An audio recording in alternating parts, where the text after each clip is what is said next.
Oi, gente, boa noite, tudo bom com vocês? E aí, vocês conseguem me ouvir? Me respondam aqui no chat do YouTube, por favor. Enquanto isso, eu vou compartilhando minha tela com vocês, tá? Ixi, apertei alguma coisa errada.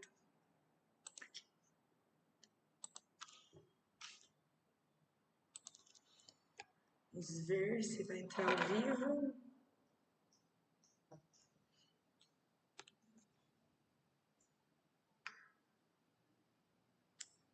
Ué, será que entrou? Ixi, apertei alguma coisa errada. Sim, então tá bom. Gente, boa noite! Ótima segunda-feira para todos. Hoje a gente vai encerrar esse módulo de tanatologia médico-legal. É a nossa aula número 4 e hoje é uma aula de revisão, tá bom? Não terá nenhum conteúdo novo hoje para ser abordado. A gente vai rever tudo que a gente conversou nessas últimas 3 semanas. Então, se vocês têm alguma dúvida durante a aula, é a hora de esclarecer essas dúvidas. Combinado? Vamos dar mais uns minutinhos para o pessoal ir entrando. Vamos aguardando aqui, ó. Agora é 19h07. Vamos dar mais 3 minutinhos para o pessoal entrar, tá bom? E aí a gente já começa.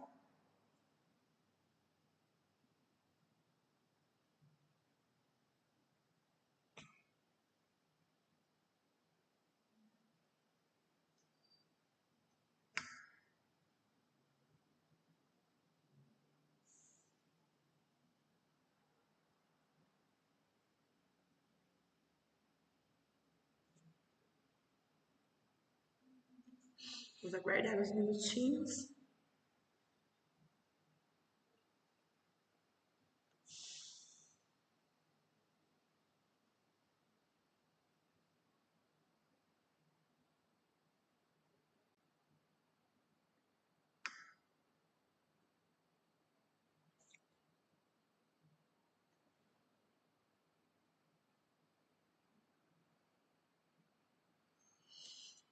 Dois minutinhos, vou pegar uma água enquanto isso, tá bom? A gente aguarda.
Voltei, vamos começar, pessoal.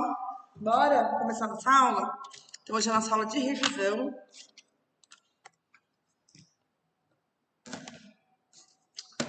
Bom, na nossa primeira aula, há 3 semanas atrás, a gente conversou um pouquinho, então, iniciou o tema sobre tanatologia. Então, o que a gente falou sobre isso? Que tanatologia nada mais é do que o estudo da morte, certo?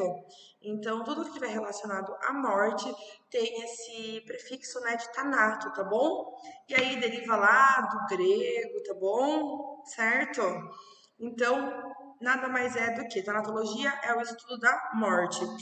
Então, se cair em qualquer concurso, em qualquer local que vocês virem esse nome, vocês já sabem que é disso que a gente está se referindo.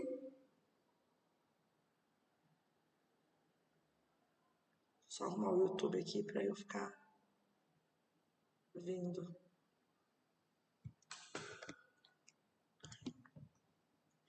Então, a definição científica de tanatologia é uma teoria ou um estudo científico sobre a morte, mas não só sobre a morte, sobre as causas relacionadas à morte, sobre os fenômenos relacionados à morte. Então, tudo que tem a ver com a morte, as causas, tudo que acaba rodeando esse tema, existe aí a tanatologia para estar sendo estudada, tá bom? De uma maneira bem simples, a tanatologia ela vai estar relacionada à parte de estudar os conceitos da morte, a parte de investigação. Então, quando tem uma morte que não é ocasionada por algo interno, ou seja, quando não é uma morte natural, isso vai gerar o quê? Vai gerar uma investigação. A tanatologia também vai ser a responsável por essa investigação, as mudanças que acontecem no corpo no pós-mortem. Então, logo após o óbito, o corpo ele começa a passar por algumas mudanças. Isso já é esperado, já é natural, porque a gente não tem mais, o nosso organismo não está mais funcionando, não tem mais oxigênio, né? Os órgãos não estão sendo mais alimentados por oxigênio, e a gente vai ter algumas mudanças corporais. Então, lembra quando a gente falou que logo no pós-mortem o corpo começa a ficar com um aspecto mais pálido, o corpo começa a ficar gelado, né? Começa a perder temperatura, o corpo começa a aparecer algumas manchas mais arroxeadas, que mais? O corpo começa, os músculos, né, começam a enrijecer. Então, isso são todas mudanças esperadas no pós-mortem. Lembrando que a tanatologia ela também é um estudo interdisciplinar, então ela vai estar relacionada com outras matérias, né, não só com tanatologia, então a gente vai ver outras matérias relacionadas. E claro que é um fenômeno universal, certo? Enquanto campo de ciência é um fenômeno universal, porque é um processo que todos iremos passar, tá bom? Então, a tanatologia é o estudo da morte. E aí, quando eu falo de morte, eu tenho a causa, né, da morte, a causa normal da morte, mas eu também tenho a causa jurídica da morte. E são terminologias diferentes, tá? Quando eu falo da causa da morte e quando eu falo de causa jurídica da morte, eu estou falando de situações distintas. Por exemplo, a causa da morte pode ser uma hemorragia, tá? Então a pessoa morreu em decorrência de uma hemorragia. Mas a causa jurídica da morte pode ser um ferimento, né? Então, que foi ocasionado aí por uma arma de fogo, ou seja, um homicídio, tá? Então, a causa jurídica da morte, sim, vai falar pra gente se foi um homicídio, se foi um suicídio, se foi um acidente, a causa, ou se foi uma morte, né, natural, a causa jurídica da morte. A causa da morte vai falar só o que aconteceu, né? Então, uma hemorragia, uma infecção, ocasionada por tal e tal situação, tá? Boa noite para todo mundo. Então, causa jurídica da morte é toda e qualquer causa violenta, tá? Então, é quando tem uma violência capaz de determinar a morte. Então, o homicídio não é um tipo de violência, o suicídio não é um tipo de violência, os acidentes também não são considerados mortes violentas.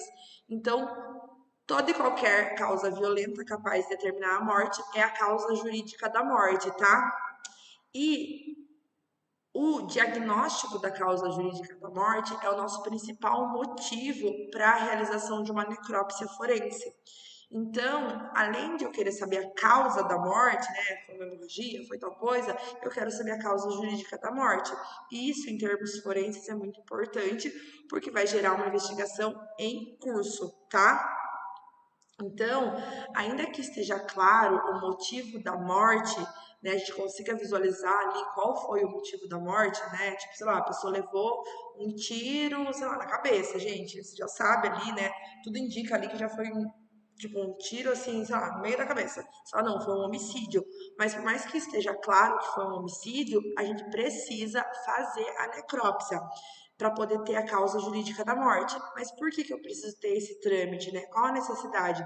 Eu preciso disso porque os artigos 159 e 160 do nosso CPP, que é o nosso Código de Processo Penal, eles estão ali dizendo que isso é necessário, tá? Lembrando que o CPP, ele rege, tá bom? Ele rege ali as regras, né? O que a gente tem que fazer em situações como essas, tá bom?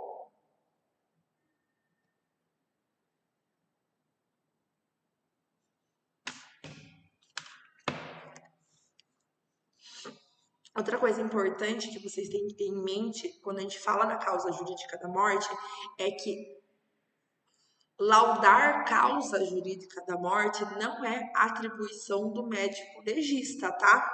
Então não é o médico legista quem vai colocar lá se foi homicídio, se foi suicídio, se foi acidente, não é o médico legista, tá? O médico legista, ele vai falar a causa da morte, tá bom? Então, se foi uma hemorragia, se foi uma infecção, se foi uma parada cardiorrespiratória, se foi não tem problema, mas ele vai falar a causa da morte, tá bom? Por mais que exista uma alta probabilidade ali de que tenha sido um suicídio, por exemplo, que esteja claro para o médico legista quanto a isso, mas não é competência dele diagnosticar a causa jurídica da morte, tá bom? Certo? Outra coisa importante é que o médico legista, além da causa da morte, né, causa básica da morte, ele também vai avaliar o tempo decorrido desde a hora da morte, tá bom? Certo? Vai fazer a identificação médico legal, vai averiguar outras situações que sejam necessárias, tá? Então o médico ele vai trabalhar em várias frentes, o médico legista, tá bom? Então, o tempo decorrido desde a morte, né, a identificação da pessoa, se precisar vai solicitar exames adicionais e a causa básica da morte, tá? Gente, se vocês tiverem qualquer dúvida, fiquem à vontade, tá? Vocês podem me perguntar que eu já vou tirando a dúvida para vocês, tá bom?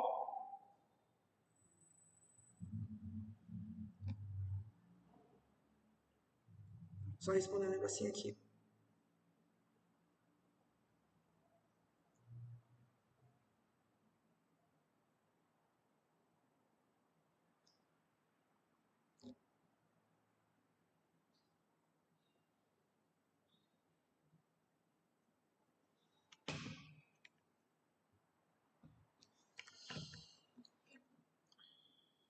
Então, voltando aqui na causa jurídica da morte, então lembrando, o que que é o processo de morte, gente? Vamos lá.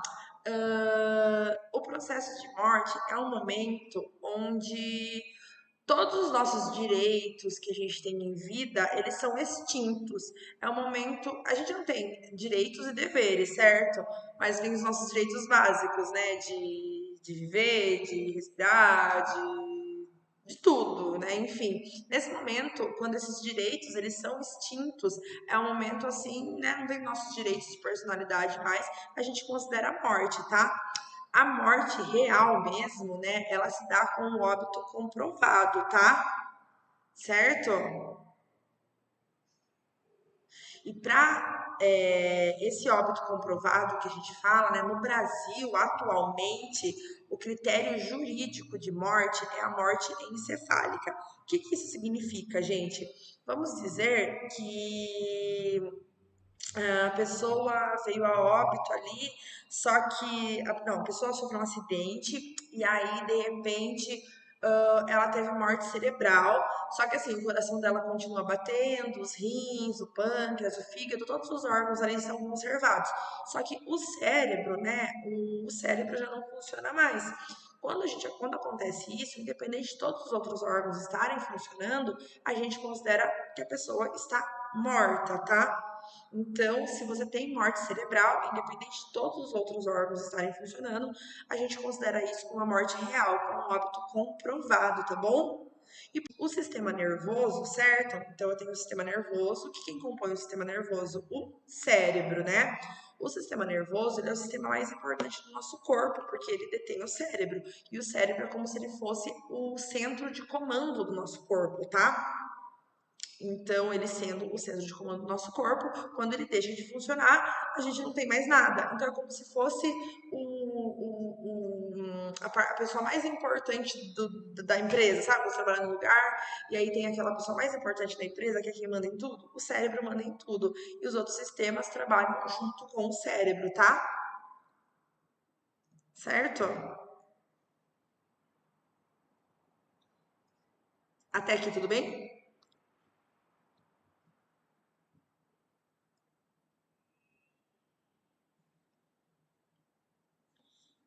Deixa eu ver vocês aqui no YouTube.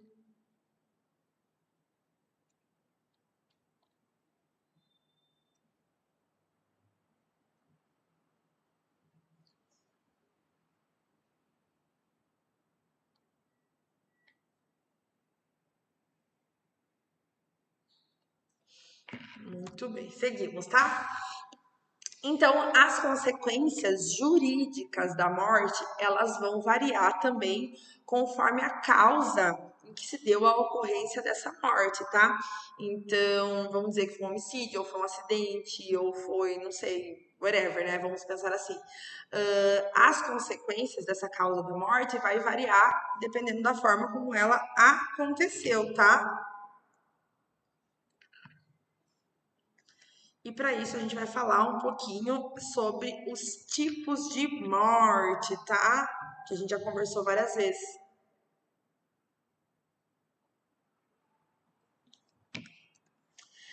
Então, as principais mortes que a gente tem para conversar é a morte natural, né? Quando não tem nenhuma causa externa associada. As mortes violentas, né? Onde entram os homicídios, os suicídios, os acidentes. As mortes súbitas, que é mais fácil a gente pensar também, né, nas mortes suspeitas, né? Então, a morte súbita, normalmente ela entra ali como uma morte suspeita, porque como ela acontece de repente, a gente não sabe enquadrar ela ou como natural ou como violenta. Então, precisa primeiro fazer a necrópsia para depois poder encaixar ela em alguma dessas duas mortes, tá? E aí a gente também tem a morte agônica, que é uma morte que ocorre lentamente, que normalmente está mais associada a mortes naturais, principalmente pessoas que estão passando aí por um momento de doença crônica, né, um câncer, alguma coisa assim, e aí se torna uma morte agônica, né, uma morte que acontece bem devagarzinho, tá bom?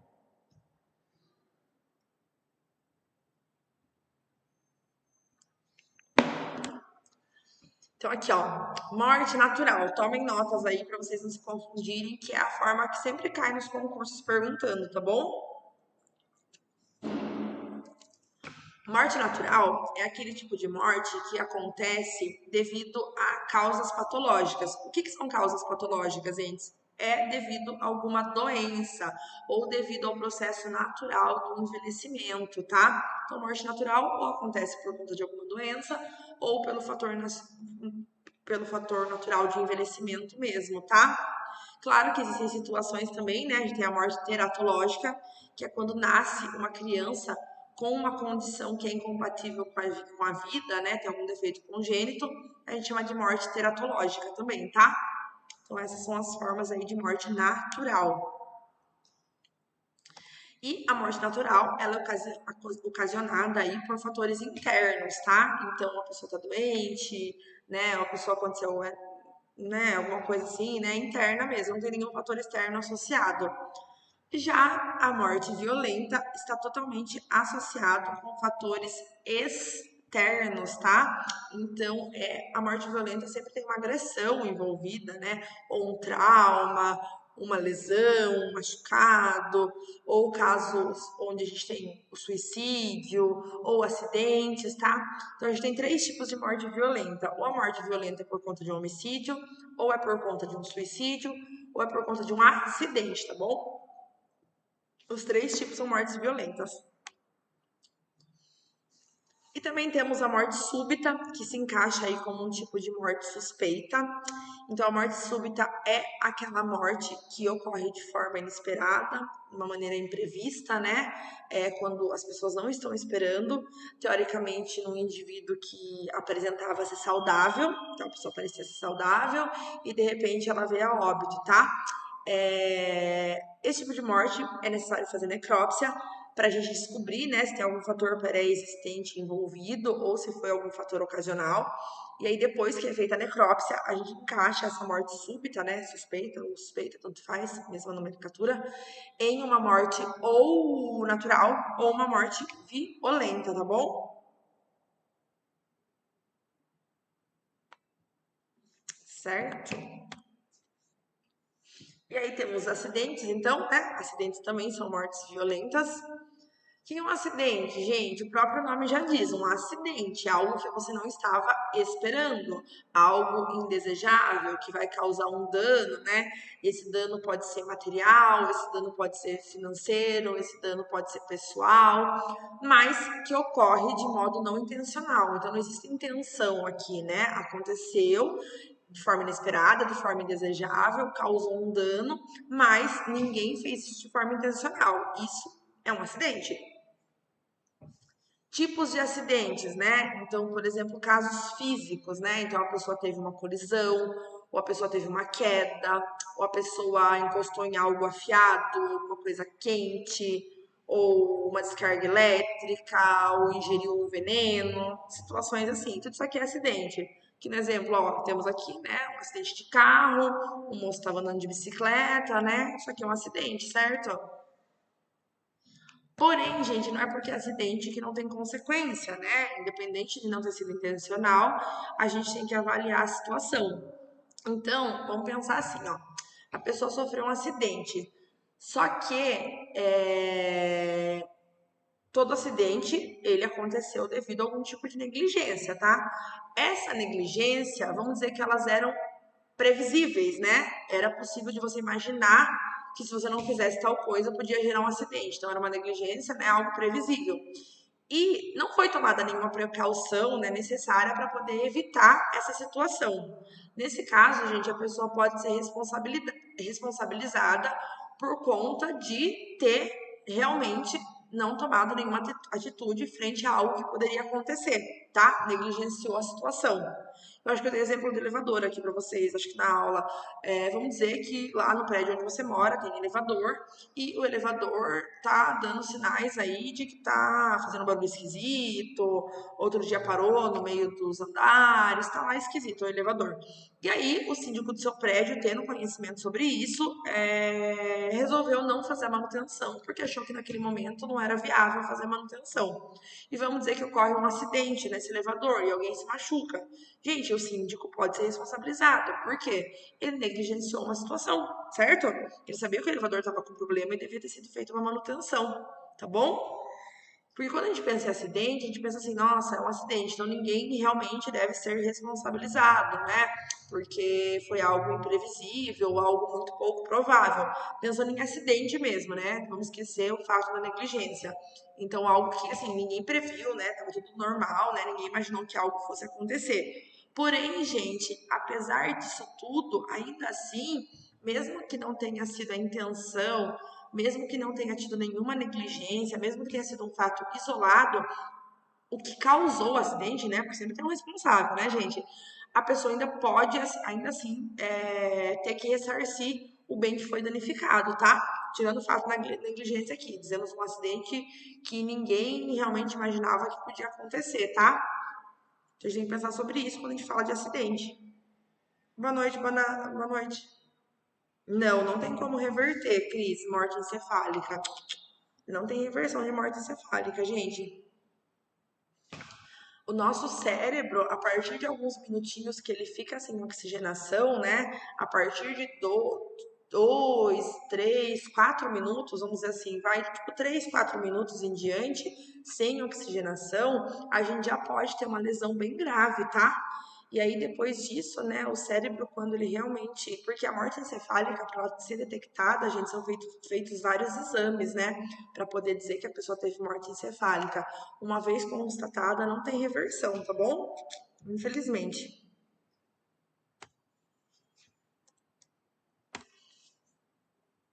Outra coisa é que a maioria dos acidentes, né, normalmente eles são investigados, tá? Para que seja possível você ter como evitar eles no futuro. Então, normalmente gera uma investigação para poder, né, prevenir novos acidentes futuros, tá? E tem um nome para isso, né? Essa investigação de acidentes se chama análise das causas, tá bom? E normalmente não vai se aplicar a acidentes que não podiam ser previstos com o mínimo de certeza. Sabe aqueles acidentes que realmente, meu Deus, ninguém imaginava, nunca que imaginava que isso poderia acontecer, não é algo previsível.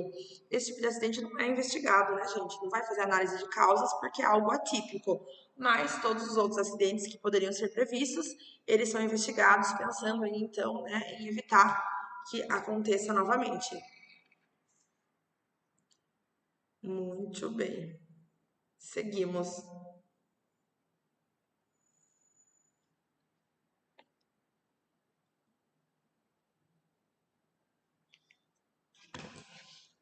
Vamos falar um pouquinho sobre traumatologia forense agora. Lembrando que hoje é revisão de todos os tópicos que a gente já viu em sala de aula, tá? Já viu aqui, né, na nossa aula online, é só pra gente rever os conceitos. Hoje não tem nenhum conteúdo novo, a gente só vai rever tudo, tá bom? Pra quem ficou com dúvida, né? Pra quem de alguma forma não entendeu,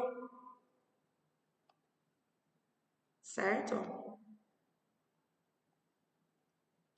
Quem lembra o que que estuda a parte de traumatologia forense?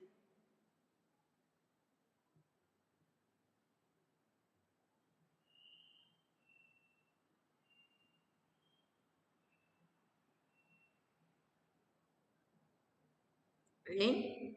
Vou dar uns minutinhos pra vocês responderem.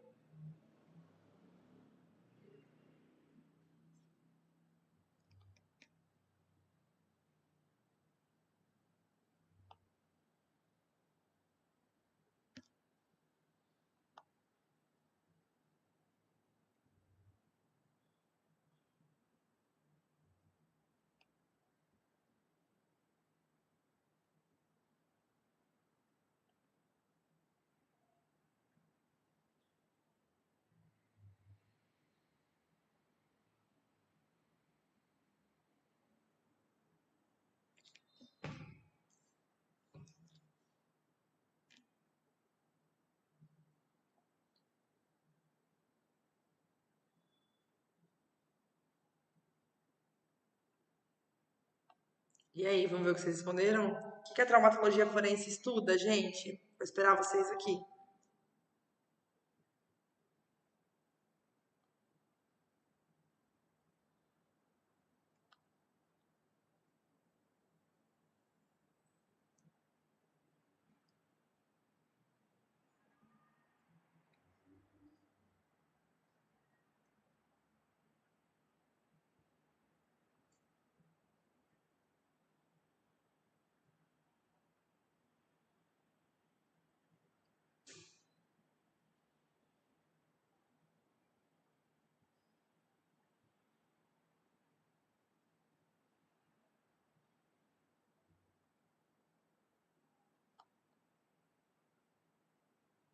Hein?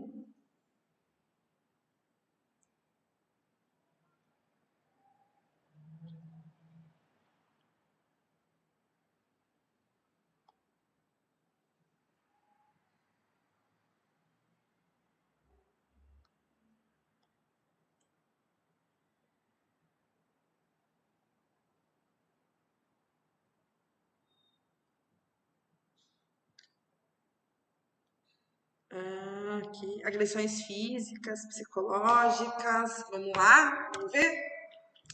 Então, gente, o que que é um trauma, né? Um trauma é qualquer tipo de lesão ou aberta ou fechada, produzida no nosso organismo, porém pela ação mecânica de um agente externo, tá? Então, quando um agente externo causa uma lesão ou aberta ou fechada no nosso organismo, nós temos um trauma, tá? Vejam essa fotinho aqui. Conseguem identificar que região que é essa aqui? Nós temos uma perna aqui, né? Então a gente tá vendo na parte de cima, a gente tá vendo o fêmur, e ali embaixo a gente tá vendo a tíbia e a fíbula, né? São três ossos principais aí dessa região.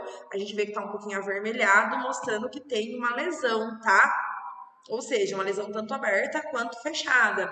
Então, pode ser que não tenha nenhum corte externo, né, na pele dessa pessoa, mas a gente tem uma lesão aí nesses ossos aqui, tá? Então, a lesão é o quê, gente? Qualquer modificação de normalidade, né, de origem externa, que possa provocar um dano pessoal, tá bom? E aí, esse dano, ou ele aconteceu, né, um acidente, ou porque alguém causou, ou porque nós mesmos nos machucamos, tá?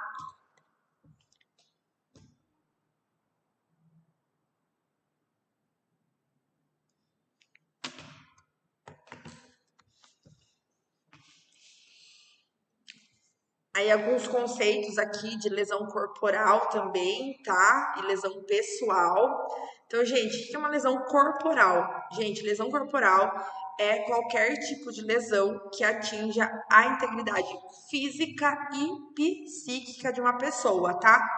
Normalmente, quando eu falo de lesão corporal, eu já tô associando aí a algum tipo de agressão, tá? Algum tipo de violência envolvida, né? Que vai deixar aí algum machucado, alguma coisa.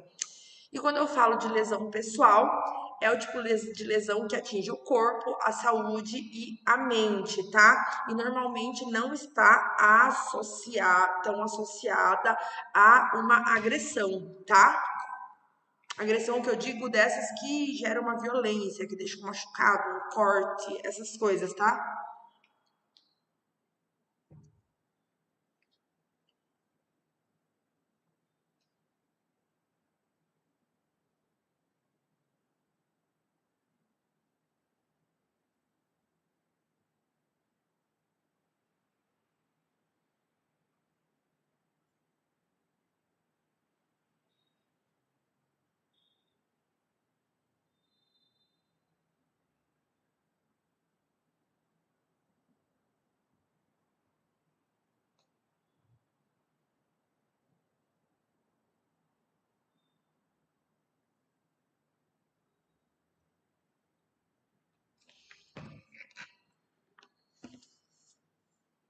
E aí, gente, outra coisa importante, né, pensando na doutrina penal, então, é que as consequências de um ato violento, né, que seja capaz aí de produzir de forma direta ou de forma indireta, né, um dano à integridade física de uma pessoa ou à saúde de uma pessoa, tá?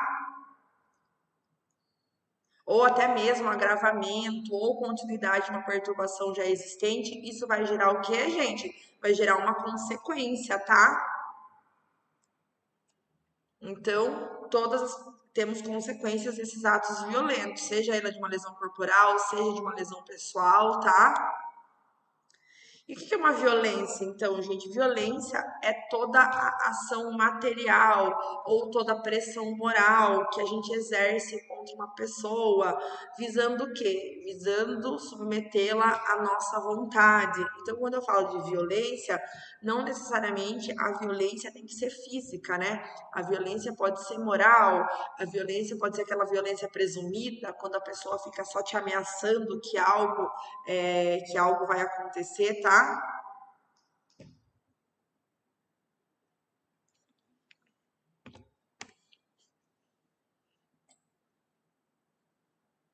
E aí, a causa da violência, né? Então, a gente vai fazer uma investigação para poder entender o que que é a causa, mas basicamente é o que vai levar aos resultados imediatos, né? E responsáveis por determinadas lesões, tá bom? Então, a gente vai fazer a investigação da causa. Então, a causa pode ser uma violência doméstica, a causa, né, pode ser um outro tipo de violência, pode ser a pessoa, sei lá, foi agredida aí num assalto, alguma coisa assim.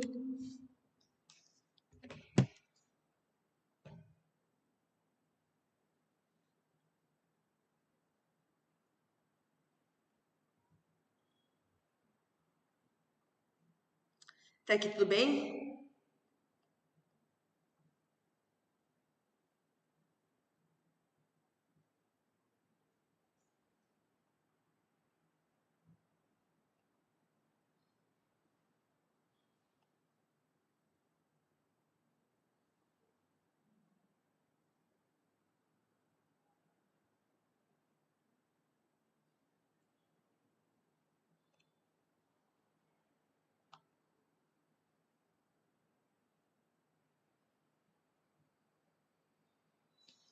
E aí temos alguns outros conceitos, né? Conceito de saúde, né? Que a gente tem que saber. Esses conceitos básicos aqui, gente, seriam coisas que realmente acabam caindo nas perguntinhas de concurso de forma a confundir vocês, tá? Só para vocês não se perderem. O que é saúde, gente? Saúde é aquele clichê que a gente já viu várias vezes, né? Que a gente vê aí, todo mundo fala. Saúde é aquele estado de bem-estar físico, bem-estar mental, bem-estar social. Não é só, não é ausência de doença só, né? Ah, não estou doente, então eu tenho saúde. Não, gente. Ter saúde, ser saudável, é quando você tem esses três pilares em harmonia, né? Tanto mental, social e físico, tá? Então, isso é saúde, tá? E aí, sede das lesões, né? Outro conceito de Sede da lesão nada mais é do que a região anatômica, né, onde ocorreu o trauma, tá? E aí tem fator de interesse tanto médico quanto jurídico, tá?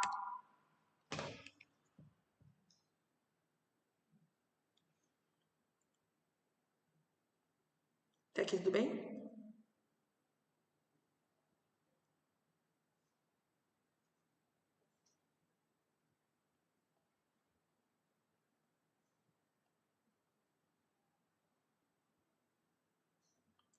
A asfixiologia, vocês lembram que a gente conversou sobre isso em umas aulas? Vocês lembram do que se trata?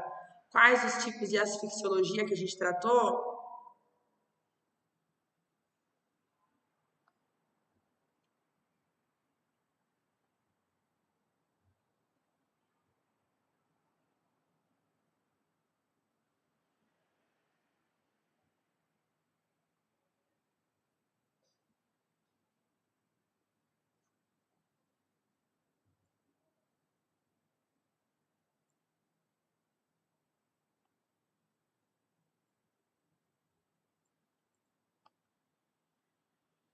Hein?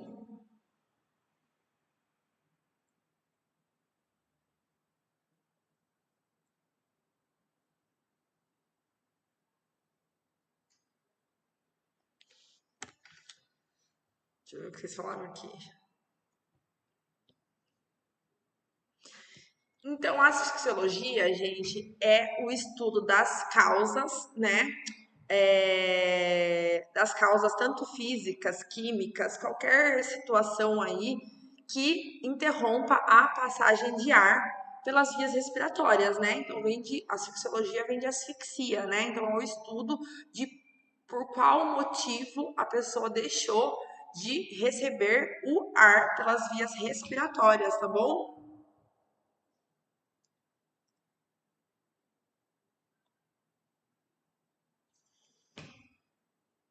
Seguimos.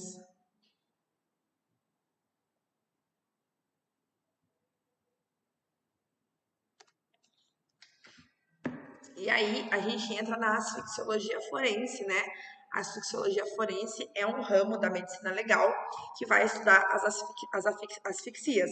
Porém, tudo que leva o nome forense aqui não é uma asfixia comum, é uma asfixia que esteja relacionada a uma investigação, tá bom?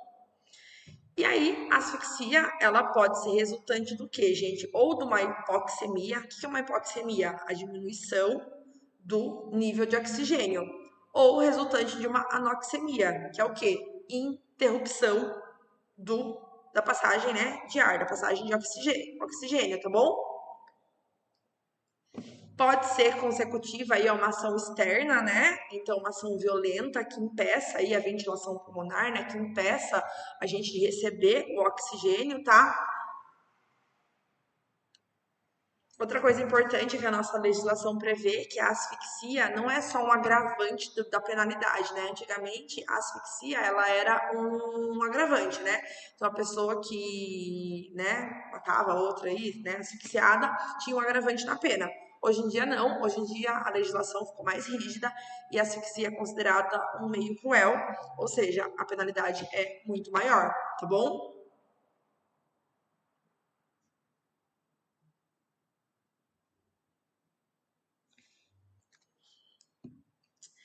A asfixia, ela tem três fases, tá? O processo de asfixia tem três fases conhecidas.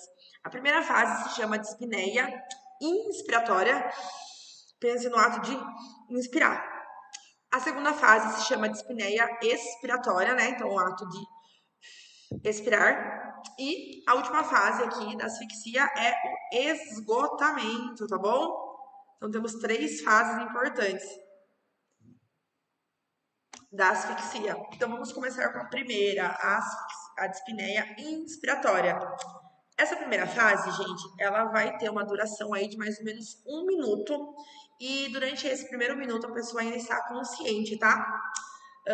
A gente vai começar pela hipoxemia, ou seja, a redução aí dos níveis de oxigênio. E isso vai gerar um grande esforço, tá? Então a pessoa vai começar a fazer um grande esforço para poder receber oxigênio. Então dura mais ou menos 1 minutinho. A segunda fase da asfixia se chama dispneia expiratória. Essa fase ela vai durar de 2 a 3 minutinhos, tá? E nesse momento, como a gente teve a redução dos níveis de oxigênio, né? O oxigênio não está entrando, a gente vai começar a ter o aumento da concentração de gás carbônico, que a gente chama de hipercapnia. Por que acontece durante o processo de respiração? A gente manda oxigênio para dentro, né, através da inspiração, você envia oxigênio e, ao mesmo tempo, quando você expira, esse ar que você está mandando para fora é um ar que está cheio de gás carbônico. Como a gente teve a redução da quantidade de oxigênio, a gente para de fazer troca gasosa. A troca gasosa começa a diminuir, né? Que é a troca do oxigênio e gás carbônico. Com isso, eu começo a ter um grande aumento na concentração do gás carbônico, tá? Nesse momento, a pessoa ela já está inconsciente. Durante esses 2 a 3 minutos, ela está inconsciente e normalmente ela começa a ter convulsões, tá? E aí, por fim, a gente chega na última fase da asfixia, que a gente chama de fase de esgotamento, tá? A fase de esgotamento, ela também vai durar aí mais ou menos 2 a 3 minutos, tá? Nesse momento, na fase de esgotamento, não tenho, né, praticamente nada de oxigênio entrando, eu tenho um monte de gás carbônico sobrando, o que é extremamente tóxico para a pessoa também. E provavelmente nesse momento é quando vai acontecer uma parada respiratória. Então a pessoa deixa de respirar e aparentemente é como se ela estivesse morta, tá? Durante esse período também, né, conforme vai parando, né, a gente vai tendo os últimos movimentos respiratórios, aí vem a parada respiratória definitiva. Primeiro vem a parada respiratória ali, né, mas ainda temos alguns movimentos ali da região de diafragma, de tórax, e aparentemente a pessoa está morta, mas a gente vai ter os últimos movimentos respiratórios, e aí vai vir a parada cardiorrespiratória final, tá?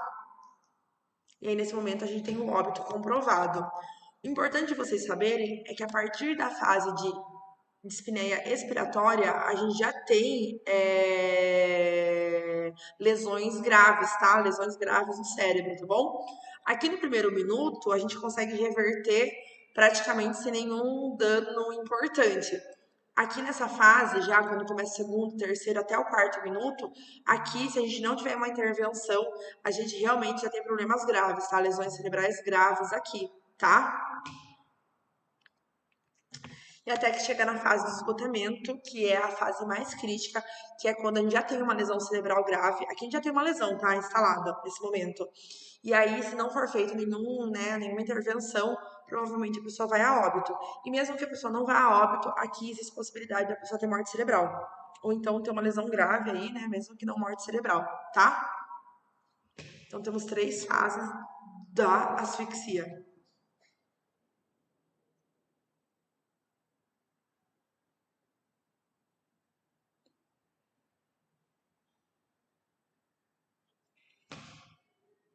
Muito bem.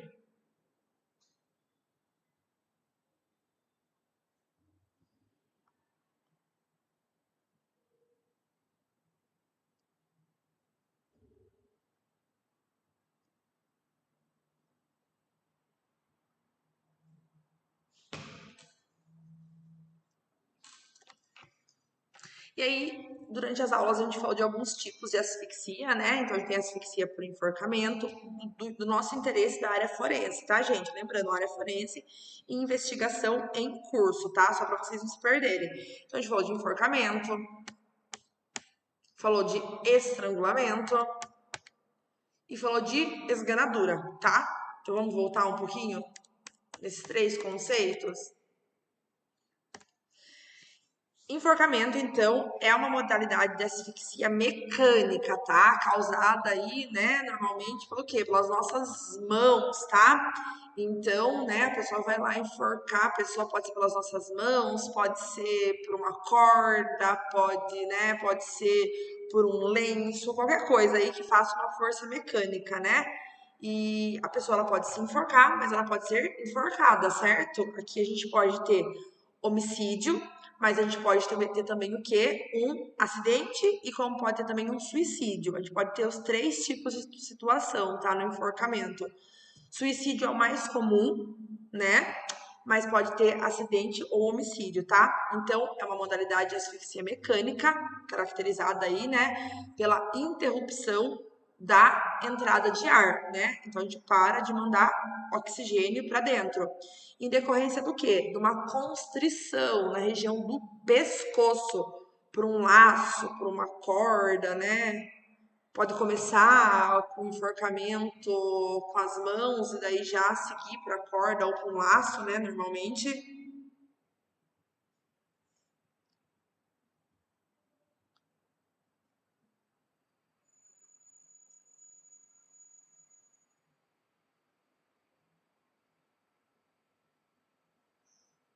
Tá aqui tudo bem?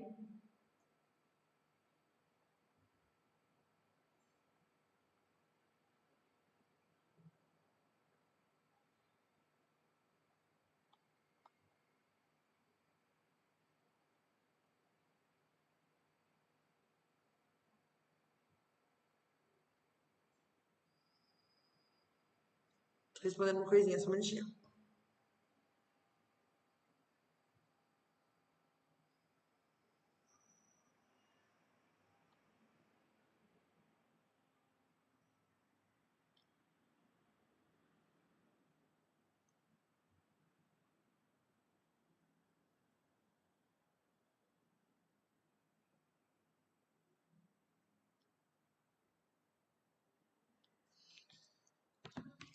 E aí, gente, nesse caso, a morte, ela pode ocorrer aqui ou por conta de oclusão da região da traqueia, tá? Porque aqui nessa região do nosso, opa, porque ocludiu aqui, ó, tentem pôr a mão para vocês entenderem, ó. Aqui é a região da traqueia, ou então por compressão dos vasos sanguíneos aqui da região do pescoço. A gente tem vasos importantes passando aqui, né? A gente tem o que? A artéria carótida e veia jugular passando aqui, tá? Então também isso pode acontecer.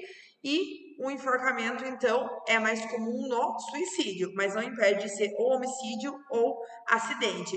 Normalmente por um laço ou uma corda, mas pode começar, né, com uma violência também, pode começar com um apertão, né, pode começar com as mãos e daí evoluindo, tá?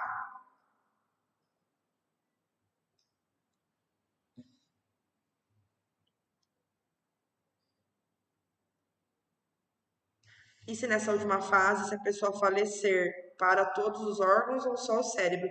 A primeira coisa que para é o cérebro, gente, né? Normalmente, numa asfixia, a primeira coisa que para é o cérebro, né? O sistema nervoso. O cérebro é o primeiro, né? A vir a óbito, vamos dizer assim.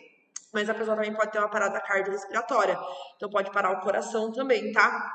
Pode parar o coração e o cérebro e depois todos os órgãos vão morrendo, tá, gente? É natural, tá? Tudo vai parando. E se parar o cérebro, já parou tudo. Não importa, não tem como reverter. Então temos o enforcamento, certo? Temos o estrangulamento, certo? Então, quando a pessoa é estrangulada, então aqui a constrição também do pescoço, né? Por um laço, né? Exercendo uma força ali, que também vai obstruir a passagem de ar para os pulmões, interrompe a circulação sanguínea, né? Então o sangue não chega no cérebro, pode comprimir também nervos que tem aqui na região do pescoço, tá?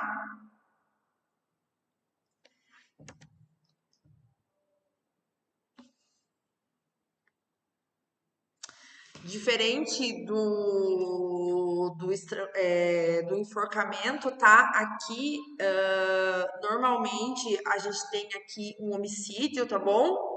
Acidente e suicídio nessa modalidade vai ser muito raro, tá? Então, normalmente aqui tá associado a um homicídio, estrangulamento associado a homicídio. E aí, por último, temos a esganadura, né?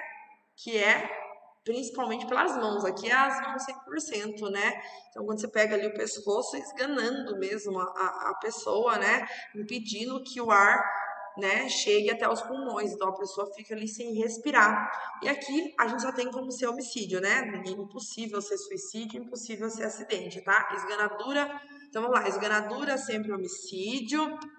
Estrangulamento, normalmente homicídio, porém às vezes pode ser, às vezes muito raro pode ser, né, um acidente ou um suicídio.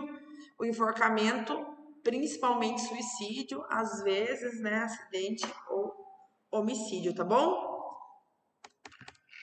Então, esses são os 3 tipos de asfixia que a gente viu na parte de asfixia forense, tá?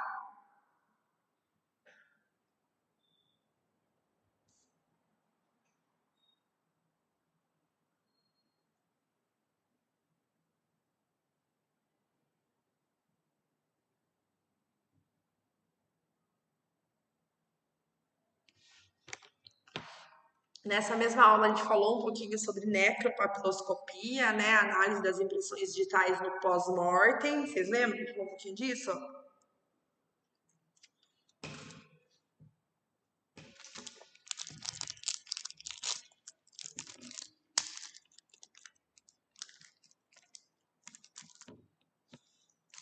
Então, vamos relembrar.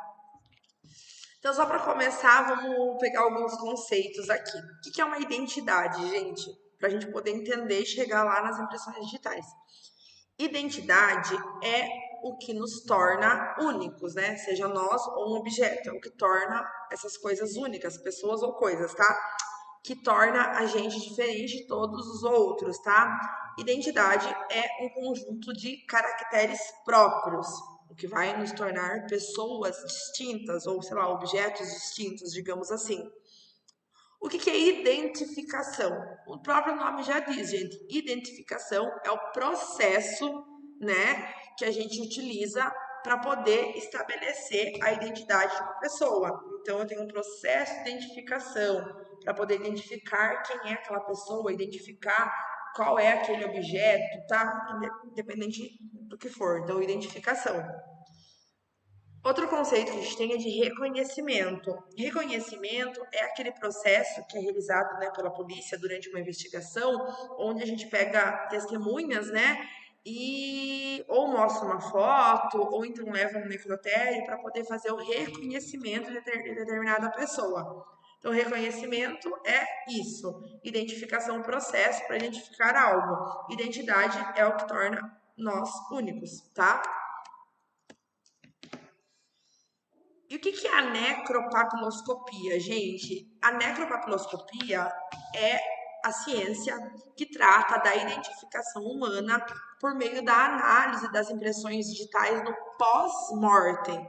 Então, quando eu falo de necropapiloscopia, é a identificação humana no pós-mortem. Quando eu falo de papiloscopia, é simplesmente um método de identificação humana, tá bom? Então, a necropapiloscopia é uma área pericial que vai tratar da identificação humana no pós-mortem através da análise das nossas impressões digitais, como está na fotinha aí que vocês estão vendo, tá? Então, de forma distinta, necropapiloscopia está relacionado o quê? A um ramo da papiloscopia, só que é um ramo que trata da identificação de cadáveres, tá bom?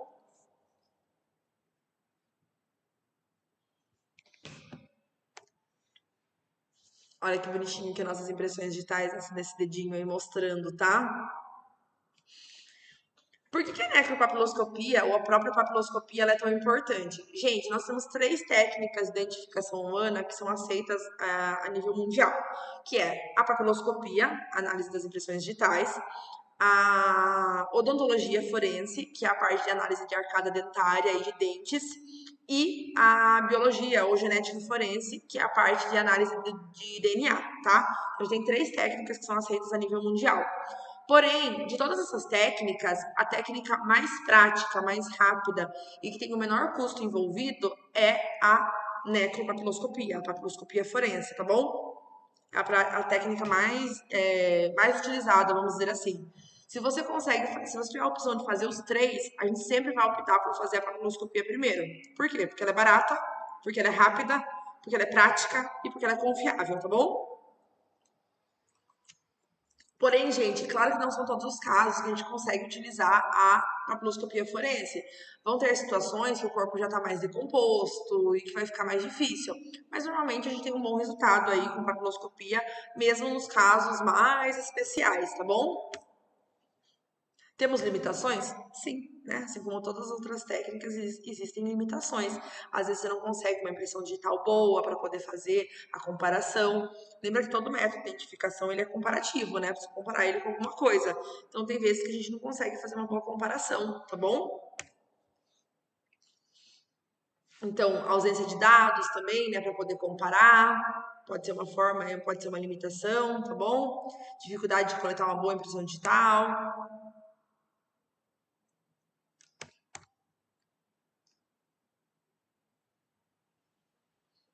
Ó, uma coisa que pode atrapalhar um pouquinho, né, na hora de coletar uma impressão digital é a carbonização, né?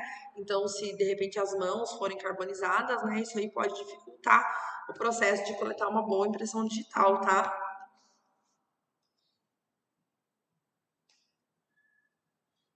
Até aqui tudo bem?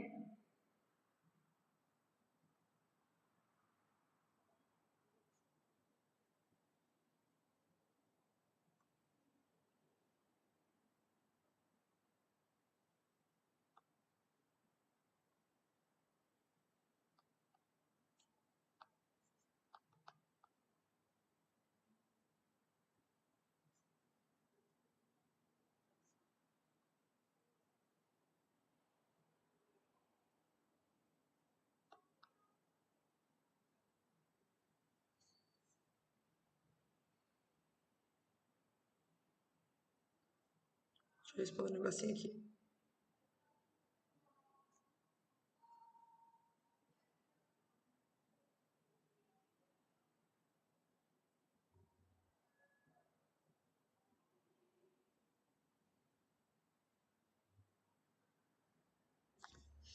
Vamos ver as técnicas que a gente tem aqui, né? Quais técnicas que são utilizadas na hora de coletar uma boa impressão digital e poder fazer a sua análise, né, no banco de dados. Existe um banco de dados para a gente poder fazer a comparação, tá? Então, isso tudo é muito simples, né? É bem fácil, na verdade. É só pegar, né, essa impressão digital e essa impressão digital ela vai ser colocada num programa de computador. Então, a impressão digital vai virar como se fosse um código alfanumérico e aí a gente vai fazer a busca dentro desse banco de dados, tá? Oi, Romilda, boa noite, tudo bem?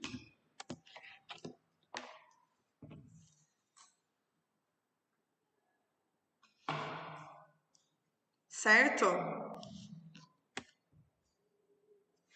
E aí, gente, as técnicas de reprodução das impressões digitais, normalmente são técnicas que elas podem ser utilizadas, né, de forma isolada, mas às vezes, dependendo da situação que a gente encontra o corpo, o registro fotográfico, né, dessa impressão digital, ele vai ser feito apenas depois do tratamento da pele, tá? Se a pele ficar muito espessa, a gente trata primeiro a pele aqui dos dedos, para depois fazer as fotos, tá? Temos a técnica do pó, a técnica bem conhecida, vejam na fotinho aí para vocês, tá? Aqui nada mais é do que você vai limpar, né? Vai higienizar, gente, a região, né? Que você vai fazer a coleta, vai tirar qualquer sebo que tem ali, né? Na mão da pessoa, né? No pé, não sei, depende de onde a gente vai coletar. Pode ser das impressões digitais, mas pode ser da palma das mãos, né? Dos pés também, depende aí. Mas primeiro a gente tem que fazer a limpeza, né? Dessa região, tá? E depois passar o pó, né, para poder fazer a coleta. Então é muito utilizado, né, quando a gente não consegue fazer a coleta com tinta. Então, às vezes você fez a coleta com tinta, mas não teve um bom resultado. Aí você vai fazer o pó, né, vai fazer o pozinho, e aí você precisa de um papel ou fita aderente para poder colar, tá bom? Para poder visualizar bem a impressão digital. Temos também a fotografia, né? Fotografia direta. Fotografia a gente sempre faz, tá, gente? Então, é uma forma de você poder coletar com riqueza de detalhes, também para você poder colocar dentro dos laudos, né? Nos documentos, tá? Então, isso vai auxiliar bastante. É uma forma mais prática e mais comum de ilustrar de forma instantânea através da fotografia direta, tá?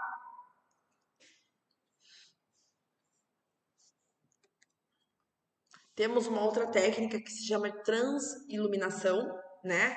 Essa técnica aqui normalmente a gente utiliza quando a gente tem dedos mumificados, tá? E aí, quando a gente tem dedos mumificados, a gente remove a polpinha digital, né? A gente separa aqui, ó, polpinha digital, e aí coloca uma luz brilhante para poder enxergar ali, né, o desenho das papilas dérmicas, né, o desenho das nossas impressões digitais. E aí vem com a câmera e faz o registro fotográfico, tá? Então se chama técnica da transiluminação.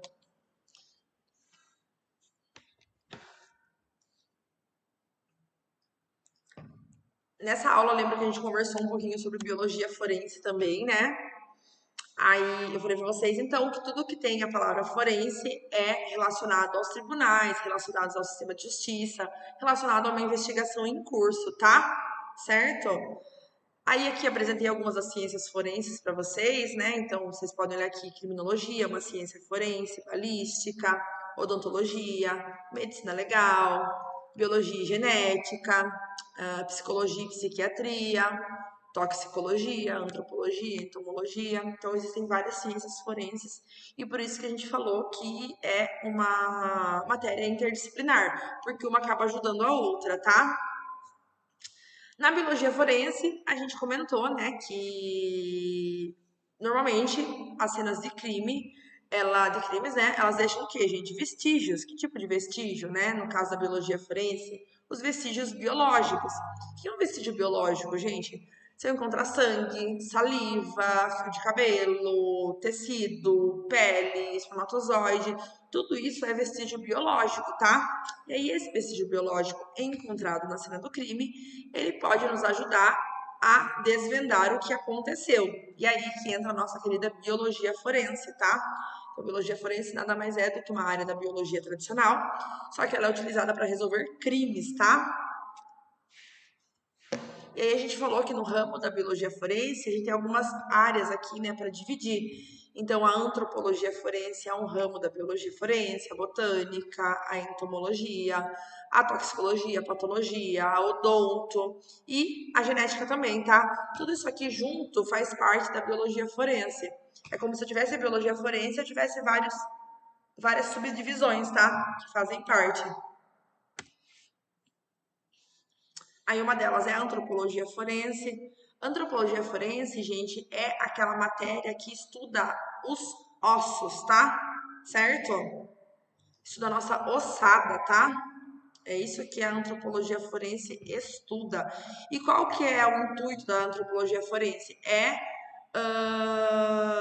Realmente, através ali de características ali nos ossos, né, que são encontrados, a gente consiga fazer o reconhecimento de uma pessoa, né, saber se era homem, se era mulher, faixa etária, né, em que grupo étnico aquela pessoa pertence, tá? Às vezes, gente, quando a gente não tem possibilidade de coletar DNA para poder fazer a identificação, não tem mais é, impressões digitais também para poder fazer a coleta, o que resta para a gente é antropologia.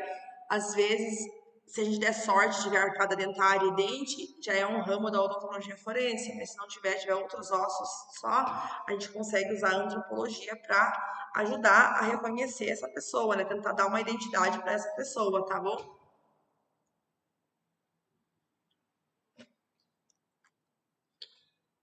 Aí tem um quadrinho aqui só para vocês verem, darem uma olhadinha. Aí aqui a gente colocou os principais objetivos da antropologia. Então, os principais objetivos da antropologia forense é determinar a identidade da pessoa, determinar quando que essa pessoa veio a óbito, determinar do que a pessoa veio a óbito, né? Qual foi a causa da morte da pessoa, determinar a forma com que essa pessoa morreu e também, né, interpretar as circunstâncias ali que estão envolvidas na morte da pessoa, tá? E aí a gente tem mais dois outros pontos importantes. Para determinar a identidade da pessoa, né, o que eu vou fazer? Eu vou analisar a origem dos restos mortais, vou ver as características gerais de identificação da pessoa, vou ver as características individualizantes. Então tem características que são gerais, né? Então, tipo, será homem, será mulher, se é isso, aquilo, mas características individualizantes, uma cicatriz importante, alguma marca que exista ali, tá? E aqui no modo da morte, né, a gente vai falar se foi um homicídio, se foi um suicídio, um acidente, sei lá, se a pessoa veio a óbito por uma causa natural, ou então por uma causa desconhecida, tá?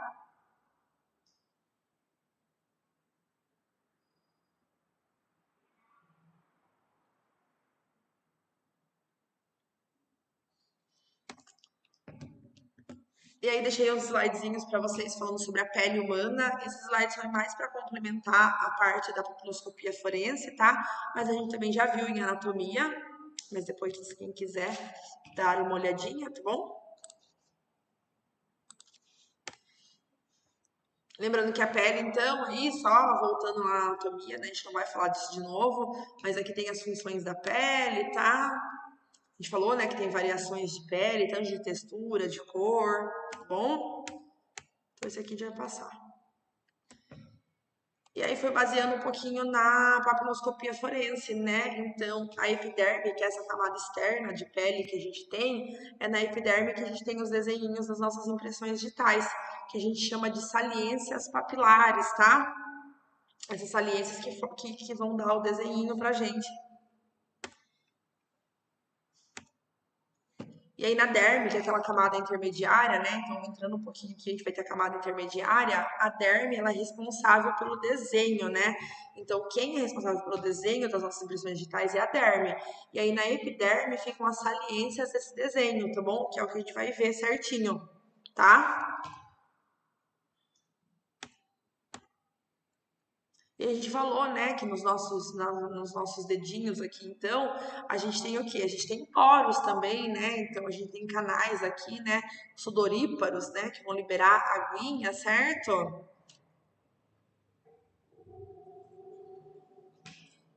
Falamos também que esses poros, eles têm uma distribuição única de pessoa para pessoa, né? Então, não vai ser igual em todo mundo, né?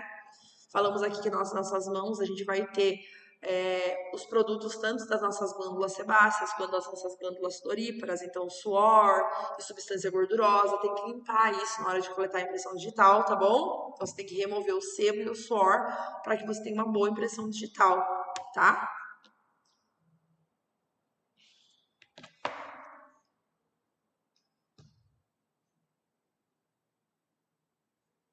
Muito bem.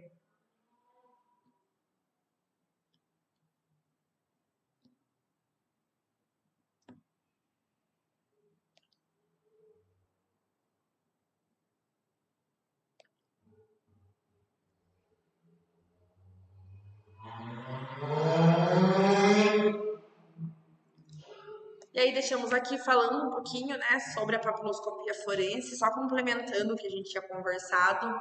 Então, basicamente, papiloscopia é algo que cai muito no curso, tá, gente? É um tema bem interessante, um tema que sempre aí vai ter perguntando. Então, gente, papiloscopia forense é o quê? Um método técnico científico de identificação humana. Como que a gente faz a identificação humana por meio da papiloscopia forense? Através da análise das impressões papilares, ou seja, impressões digitais, tá? Que são esses desenhinhos que a gente tem aqui nas nossas, que são formados lá nas nossas papilas dérmicas, tá? Lembrando que a papiloscopia forense, ela tem 4 subdivisões, tá? Então você tem que lembrar, quando eu falo da impressão digital, eu estou falando da datiloscopia forense. Quando eu falo da palma das mãos, né, análise das impressões das palmas das mãos, eu estou falando da quiroscopia. Quando eu falo da análise da planta dos pés, eu estou falando da podoscopia. E quando eu falo da análise do número de poros, né, da distribuição de poros que a gente tem, é a poroscopia, tá? Então tem essas 4 subdivisões aí. Lembrando que a impressão digital é um dos vestígios mais importantes, né, que pode ser deixado numa cena de crime. A impressão digital ela é única, né, e ela garante a presença da pessoa na cena do crime, tá bom? Então, encontrou a impressão digital, sabe que a pessoa esteve na cena do crime. Mesmo gêmeos idênticos vão ter impressões digitais diferentes, o que é excelente, por isso que é um ótimo método, tá bom? E é um método comparativo, tá? Tudo bem.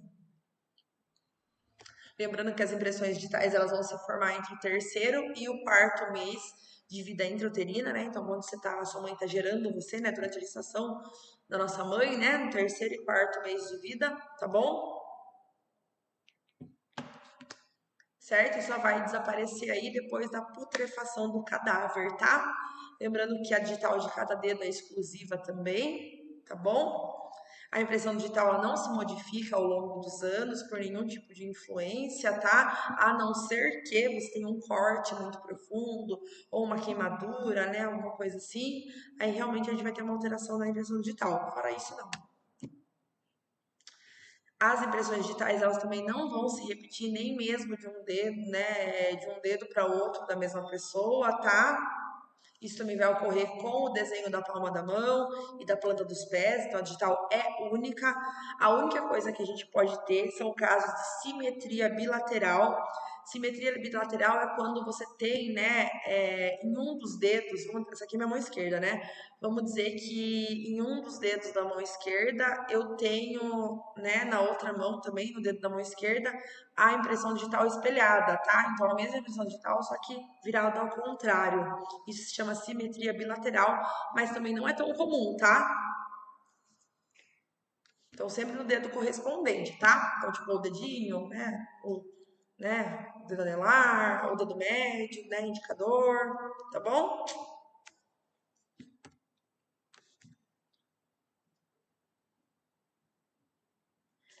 Tem várias vantagens, né, o método papiloscópico, tá bom? Então, a gente consegue fazer uma avaliação genética, né, e anatomopatológica aí, né, anatomomorfológica, desculpa, de possíveis doenças ou síndromes, só analisando as impressões digitais, isso já é interessante.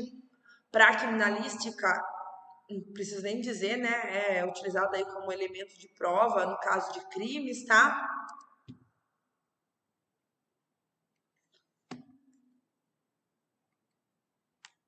E aí, gente, a gente vai ter na nossa impressão digital, na hora que a gente aumentar ela, a gente vai ver que vai ter vários desenhinhos diferentes. Esses desenhinhos diferentes, né?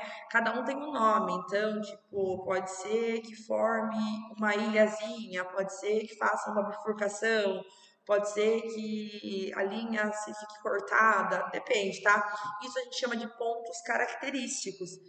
E a forma de você dizer se uma impressão digital que você encontrou numa cena do crime e a outra que você está olhando se é a mesma, é que a gente precisa encontrar 12 pontos característicos idênticos em uma e na outra impressão digital, na mesma localização. Isso estabelece a identidade da pessoa, tá?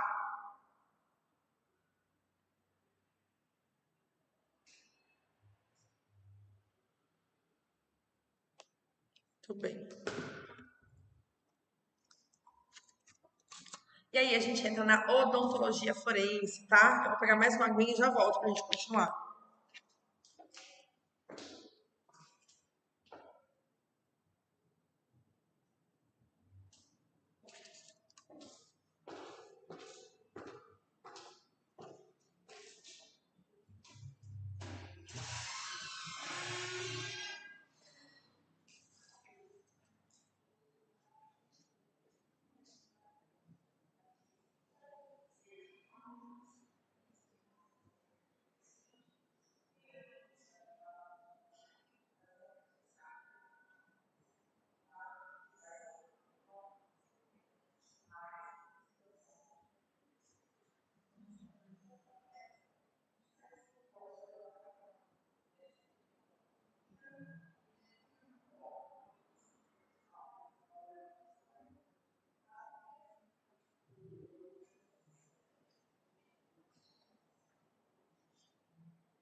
Voltei.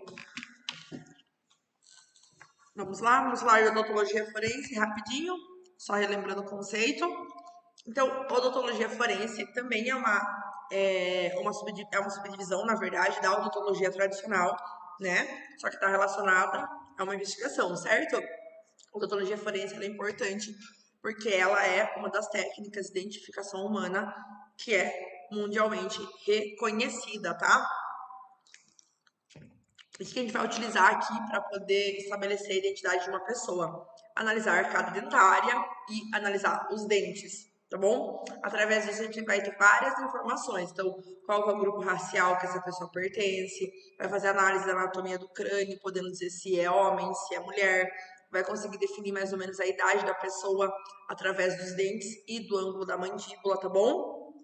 Também é uma técnica comparativa, né? Então a gente pega raio-x feito pelo dentista do suposto falecido e raio-x dos dentes do cadáver, tá bom?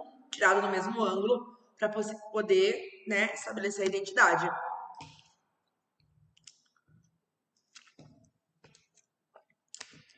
O dentista forense, ele vai auxiliar a justiça em casos de identificação de corpos que estão carbonizados, vai auxiliar também em casos de erro em tratamento dentário que envolva aí, né, algum tipo de indenização, produção de evidências em casos de crimes violentos, né, de repente casos de lesão corporal, acidente de trânsito, tá?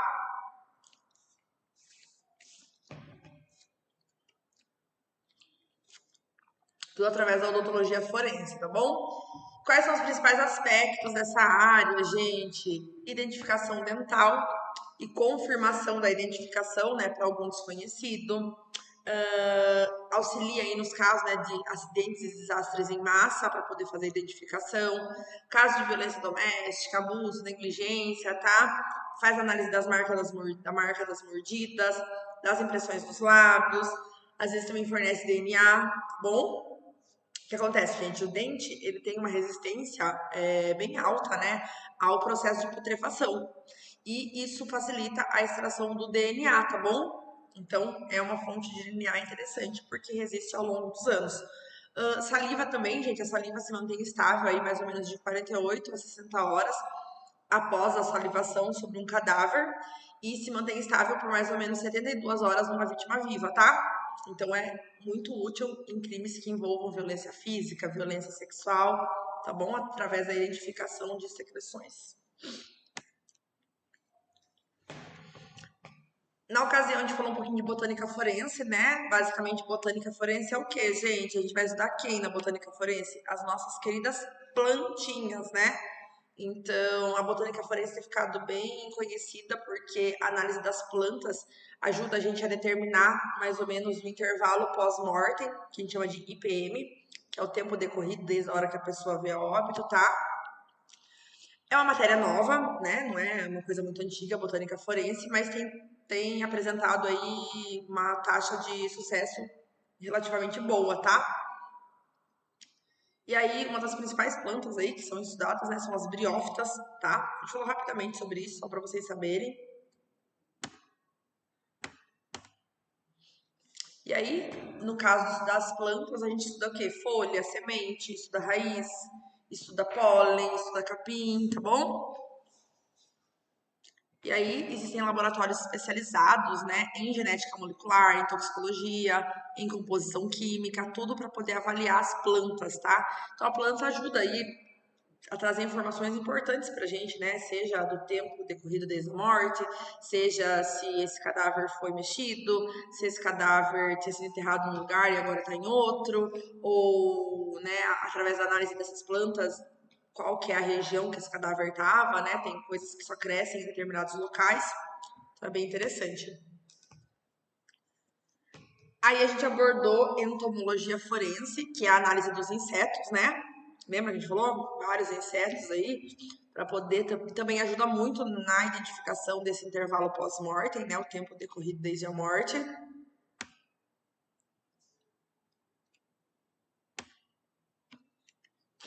A gente falou que tem vários tipos de insetos que são utilizados, né? Mosca, besouro, tá? Que são utilizados aí.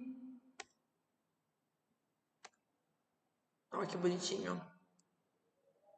Aí tem várias classes de insetos para a gente dar uma olhada, tá? Aí aqui os mais utilizados, né? Pulga, piolho, mosca, formiga, besouro, vespa, barata, abelha, cupim, percevejo, mariposa, borboleta. Esses são os principais, tá? Aí a gente separou aqui para vocês em 4, tá? Então, quais são os tipos de insetos que são possíveis de encontrar um cadáver?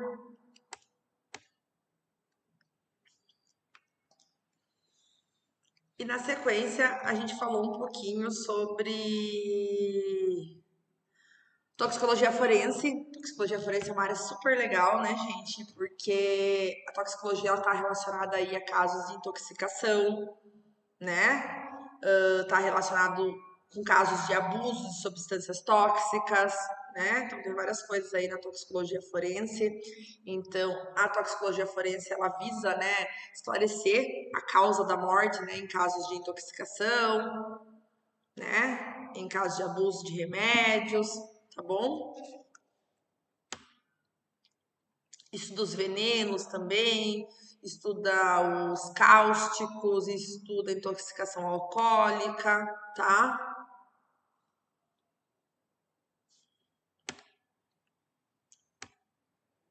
A gente falou aqui, ó, venenos. Tem vários tipos de veneno, né? A gente deixa uma lista para vocês de venenos que existem.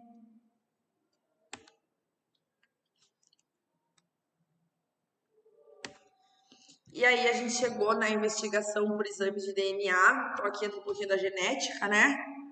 Então, quando a gente coleta um material biológico lá na cena do crime, né? Então, esse material biológico ele vai ser encaminhado para onde, gente? Para um laboratório forense para poder fazer a extração do DNA, tá? E aí, quando você faz a extração do DNA, você vai criar perfis genéticos. Esses perfis genéticos eles vão ser enviados para um banco de dados, igualzinho o esquema da impressão digital. E aí a gente vai buscar uma compatibilidade, tá? Por que, que a impressão digital ela é mais utilizada do que a odontologia forense e do que o DNA? Gente, simples, porque o DNA custa caro. Por isso, tá? Então o DNA é caro. Então, se a gente tem a opção de fazer primeiro a identificação da pessoa através da impressão digital, a gente vai para a impressão digital primeiro. Não deu para fazer por impressão digital, aí a gente vai escolher as outras técnicas, tá? E aí eu diria assim que a nível de utilização, papiloscopia, né, impressão digital, DNA e por último arcada dentária e dentes, tá? Mais ou menos nessa ordem. O banco de perfis genéticos, né, além dele ser utilizado aí para poder fazer a identificação de pessoas, né, para descobrir suspeitos, né, essas coisas, né, ou identificação de uma pessoa ali que veio a óbito, ele também é utilizado na identificação de pessoas desaparecidas, tá? Então, é extremamente importante. Então, nesse caso, ele vai ter uma utilização aí bem pesada, né, na busca de pessoas desaparecidas, tá?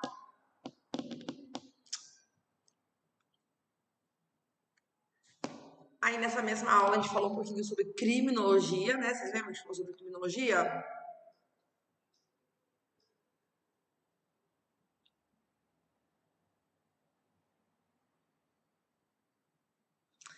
Criminologia é o que, gente? O que é criminologia? Alguém lembra o que era, gente?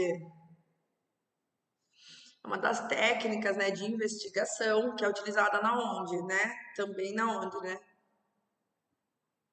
É o estudo do crime, né? Lembra que a gente falou que criminologia é o estudo do crime? Aí a criminologia traz pra gente perfil criminal. O que é um perfil criminal, gente? É uma técnica que a gente utiliza ali, né, para analisar, né, o padrão de comportamento de uma pessoa, né, traçar um perfil para poder reconhecer suspeitos, exonerar pessoas, né? Na criminologia também temos uma ciência forense também, que é o que, gente? A ciência forense é um método, né? E que a gente utiliza aí para resolver crimes, certo? Então, a criminologia nada mais é do que o estudo do crime, o estudo do criminoso, o estudo da vítima, né, o estudo do meio social em que a pessoa está inserida, né, ou que essa pessoa vai ser inserida para depois poder, depois que ela realmente pagar tudo que ela deve para a sociedade, a gente poder realocar ela dentro do sistema, né? Então, a criminologia é o estudo do crime, tá? Mas não estuda só o crime, estuda o criminoso, a vítima e os meios e as instituições que vão prestar esse tipo de serviço aí para reinserir esse indivíduo na sociedade depois, tá? E aí, quando a gente fala de criminologia, a gente já associa aí com a psiquiatria forense, né? Psiquiatria e psicologia também, tá, gente? É que tá escrito errado aqui, não foi consertado. Então, psiquiatria forense, a gente vai estudar o quê? As doenças, né? Os transtornos mentais que comprometem aí essa pessoa, né? Certo? A psiquiatria, ela é uma sub-área, né? Uma especialização. A psiquiatria forense, ela é uma área de conhecimento da psiquiatria tradicional, só que a diferença é que ela está relacionada a investigações, tá bom? E aí tem a psicologia forense, que tá errado, escrito errado aqui, é psicologia isso aqui. Ó, a marca aqui é psicologia.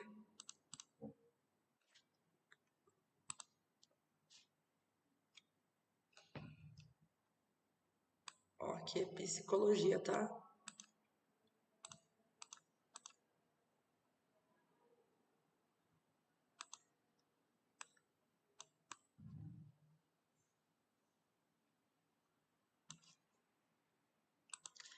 Enquanto a psiquiatria estuda as doenças, né, envolvidas aí, né, que podem afetar essa visão de mundo da pessoa, a psicologia, ela vai estudar as emoções, tá? Então é a parte mais emocional da coisa. Então emoções que são envolvidas nas declarações feitas, nos depoimentos, nas confissões, tá? Independente da idade, criança, adulto. Na criminologia a gente falou um pouquinho do assassino serial killer, lembram? Né? O que é um assassino do tipo serial killer? É um assassino em série, né? Certo? Normalmente ele tem um modus operandi, né? Ele segue um modus operandi, né? Às vezes ele deixa uma assinatura na vítima ou no ambiente. Ele comete crimes com uma certa frequência, né? Apesar de entre um crime e outro ter um certo período aí de resfriamento emocional. Então, atualmente, para você definir uma pessoa, né, como um serial killer, ele tem que ter matado três ou mais pessoas, né, cometido três ou mais crimes, separados aí pelo período de resfriamento social, né, emocional, desculpa. Então, entre um crime e outro, ele tem esse período aí de, né, da emoção baixar um pouco. E aí, a gente tem quatro tipos de perfis de serial killer que são mais conhecidos, né? Quatro tipos de padrões de serial killer, né? Que é o serial killer do tipo visionário, o serial killer do tipo missionário, o serial killer do tipo hedonista e o serial killer que mata por poder, tá?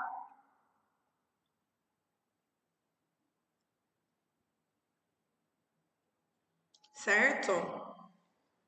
E aí, o aspecto mais importante para você poder definir se a pessoa ela é um serial killer ou não, nem tanto a quantidade, né? Se ele matou três ou mais, mas normalmente é as causas ou a ausência de causa, né? Ao cometer crimes. Esse é o aspecto mais importante.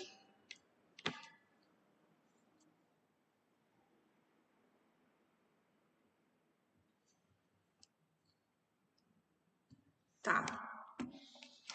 E aí, dos quatro padrões principais, a gente tem o serial killer do tipo visionário, que é aquele cara que ele sofre de alucinação, que é uma pessoa que ouve voz, né? Ouve vozes.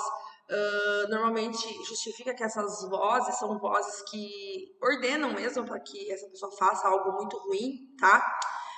O assassino, o serial killer do tipo visionário, ele é completamente psicótico, tá? Na maioria das vezes ele é portador, sim, de alguma doença mental, e essa doença mental atrapalha, né, a forma com que ele vê a realidade. Então ele é psicótico, gente, ele vê a realidade totalmente distorcida aqui, tá? E aí ele alega que ele recebe uma voz, um comando, né, uma inspiração, sei lá, para que ele cometa seus crimes, tá? É uma pessoa que não consegue discernir entre o mundo real e o mundo imaginário. Ele é psicótico, né? Ele tá vivendo uma psicose mesmo.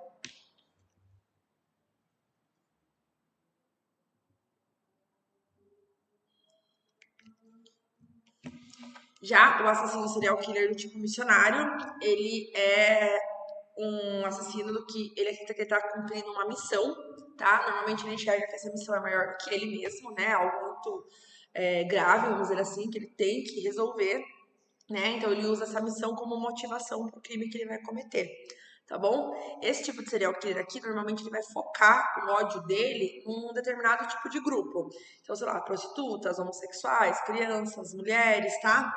Então ele foca aí num tipo de grupo específico.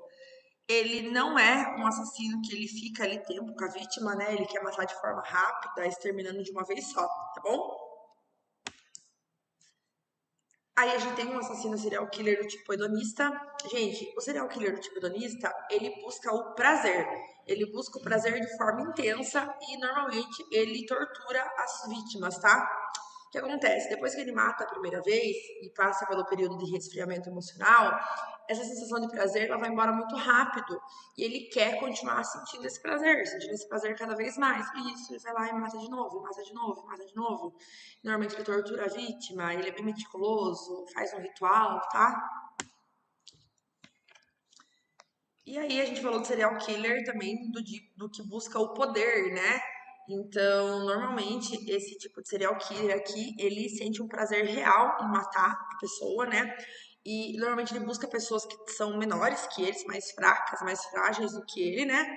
E normalmente ele quer controlar essa pessoa, ele quer ter essa sensação de superioridade, tá? Então ele mata em busca do poder, tá? De mandar na pessoa, de ter a sensação de superioridade, de ser superior àquela pessoa, de controlar a pessoa, tá? E ele sente realmente prazer nesse ato, tá? E aí, gente, serial killer, nem todos sofrem de alguma doença mental, tá? Nem todos vão ser doentes mentais, tem pessoas que são só ruins mesmo, tá bom?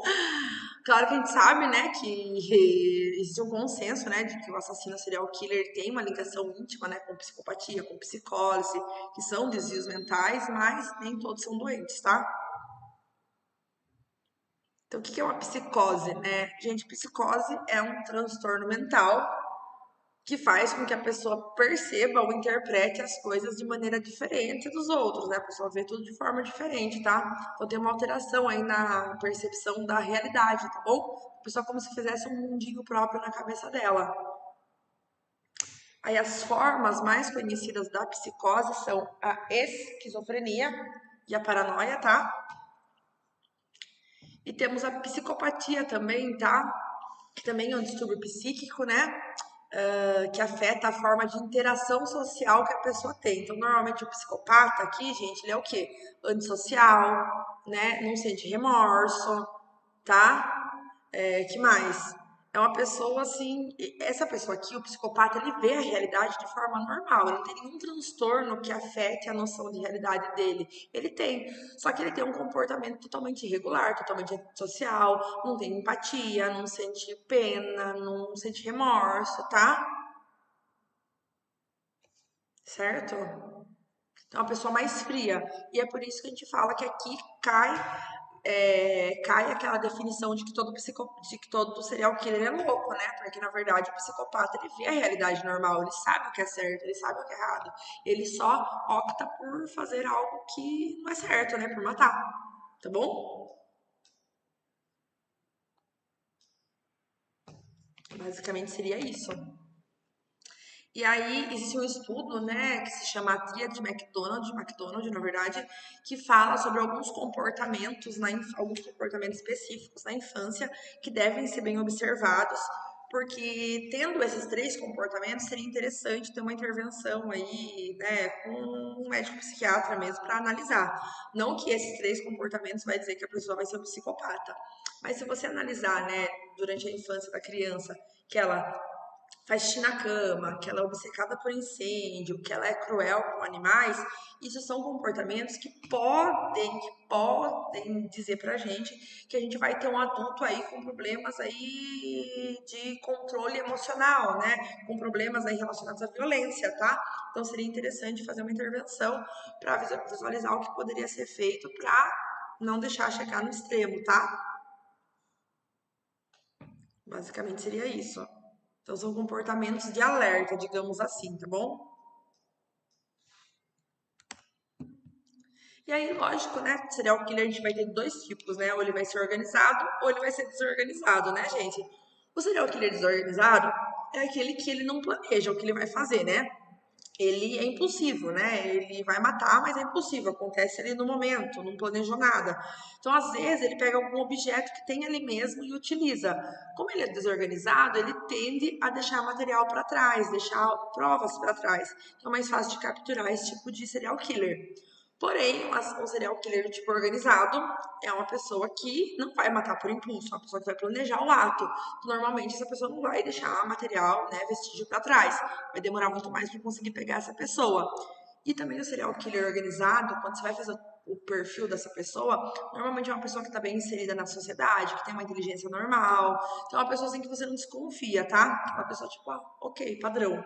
O desorganizado, a gente já tende a desconfiar um pouquinho mais, porque por conta dele ser impulsivo e não planejar os atos, normalmente é uma pessoa que não está tão bem inserida na sociedade, tá?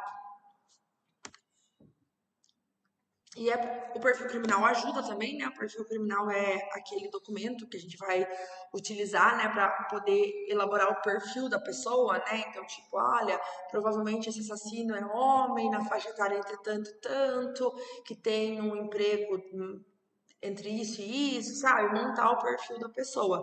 Não precisa ser só do assassino, pode ser da vítima também, tá? Ajuda a analisar a motivação. Quem faz o perfil criminal normalmente, é o profiling, normalmente é um investigador, um psicólogo, tá? E aí tem alguns fatores importantes na hora da gente fazer um perfil criminal, né? Então, coisas que a gente leva em consideração, né? Indicadores de destreza criminal, se aquela pessoa realmente seria capaz Quando você tem uma lista de suspeitos e você tem um perfil criminal, você vai olhar lá, tipo, tal pessoa, será que tinha essa destreza para cometer esse crime, né? Alguma dessas pessoas tem familiaridade com a vítima ou tem familiaridade com o local do crime, ou sei lá, tem familiaridade com os materiais que foram utilizados para cometer o crime, né? Então são fatores importantes quando você constrói um perfil para você também poder eliminar suspeitos, tá? E aí, através da análise do perfil criminal, a gente pode colocar três padrões aí, né, de crimes, né? Então eu tenho um crime que a gente chama de crime passional. O que é um crime passional, gente? Crime passional é aquele crime que é cometido relacionado a uma emoção exagerada, né? Uma pessoa assim que tinha um sentimento ali pela outra, um afeto, alguma coisa, né? Uma posse.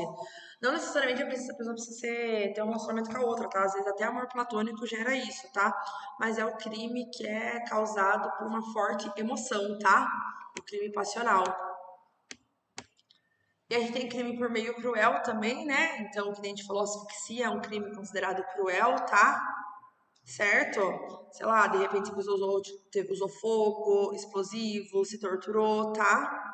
Tudo isso a gente chama de crime por meio cruel.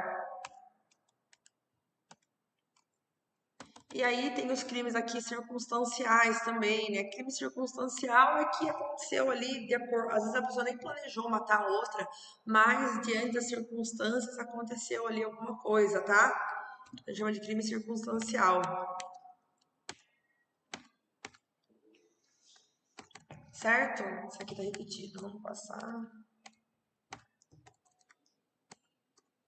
Ué, porque tá repetido.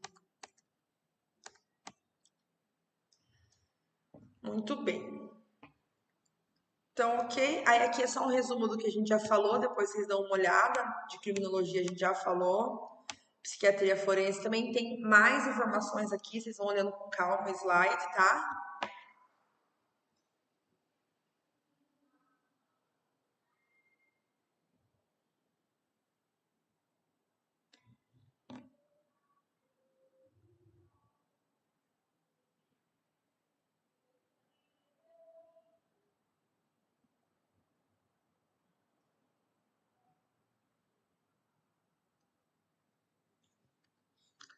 Aqui, psiquiatria, tá? Psicologia forense também, tem mais uns slides para vocês. Aqui é o serial killer, tá? Ó, do visionário que a gente falou, né, que é aquele que não consegue discernir entre o real e o imaginário, que é aquele que sofre de alucinação, eles tendem a ser desorganizados porque eles são impulsivos, tá? Então esse é que acaba deixando um rastro para trás, tá bom? Aí deixei um exemplo aqui para vocês, ó, sobre Herbert Mullin, tá?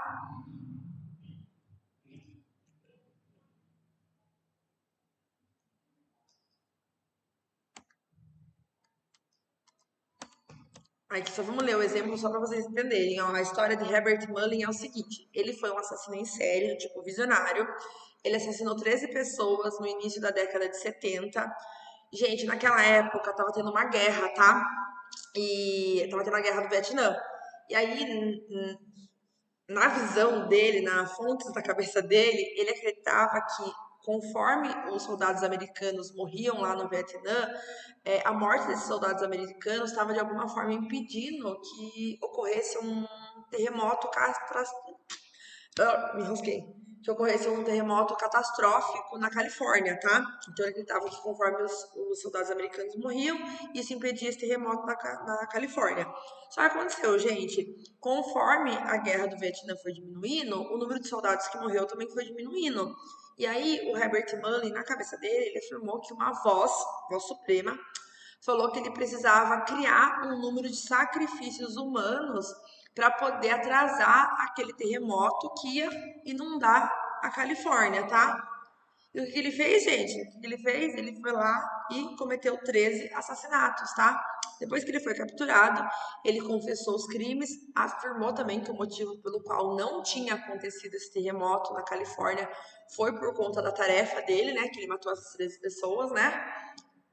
Então, e aí depois, né, ele foi entrevistado na prisão, né, pelo revelador do FBI, esse Robert Ressler, e ele afirmou, né, o Mullin afirmou, desculpa, o Ressler afirmou que o Mullin, ele era esquizofrênico e paranoico, tá?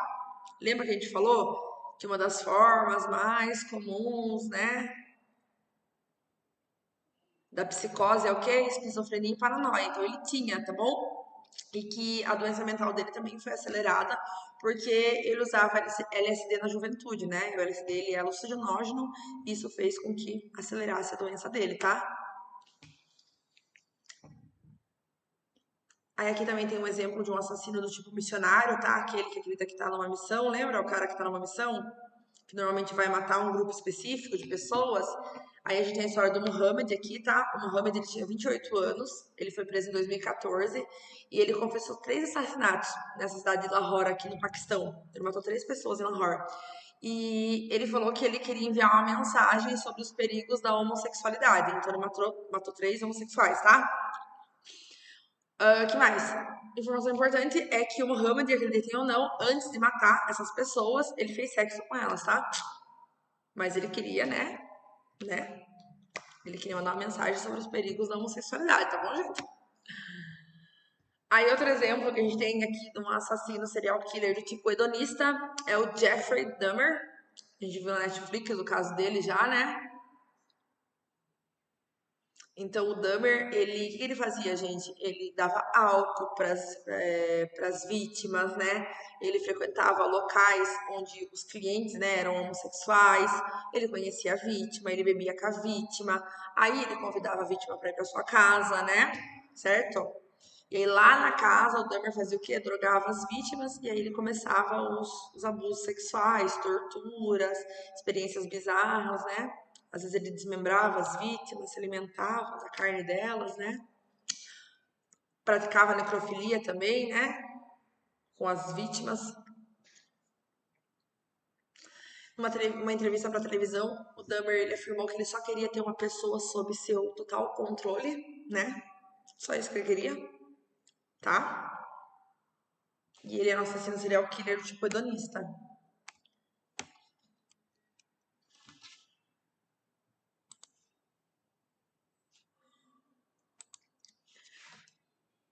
E por aqui findamos a nossa revisão. Gente, é grande a revisão porque a gente juntou todos os slides para vocês, então por isso que tá grande, mas tem uns slides que acabou saindo repetido aqui, não sei o que aconteceu, mas vocês têm também os slides lá separadinhos, tá? Então aqui a gente finaliza, né, a nossa revisão. Gente, a gente tem um tempo ainda. Vocês gostariam de tirar alguma dúvida? Vocês nunca perguntam nada. Eu não tenho certeza se vocês entenderam. Querem aproveitar para tirar alguma dúvida? Podem ficar à vontade.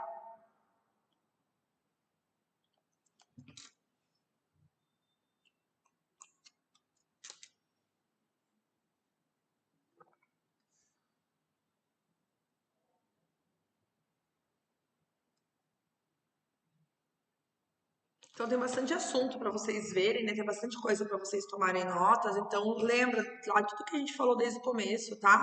Para vocês tomarem nota, para vocês não esquecerem nada. A gente falou um monte de coisa durante essa aula de tanatologia, né? Mas basicamente tudo começou com a tanatologia, né? Que é o estudo da morte, os tipos de morte, né? A gente daí deu os exemplos dos acidentes, falou da traumatologia, né? Os tipos de traumas, né? O tipo de lesão. A gente falou um pouquinho de asfixia, né? A gente falou das ciências forenses, da biologia, dos ramos da biologia, tá? Esse assunto de serial killer aqui, ó, vocês vão ver melhor, tá? Em outros módulos, a gente vai falar um pouquinho mais com outros exemplos, tá? Mas é isso, gente. Fiquem à vontade para tirar qualquer dúvida. Na semana que vem começa um módulo novo já.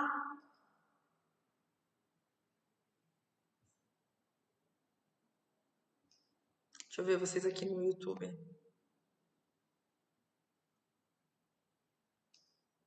Alguma dúvida, gente? Só respondam se sim ou se não. Fala assim, não, não tenho, sim, tenho.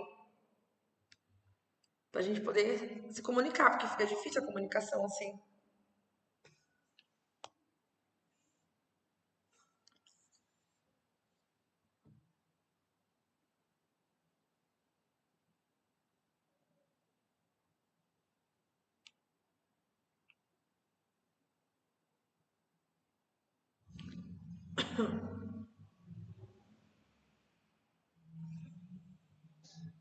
Vamos lá, um, dois, três, vamos lá.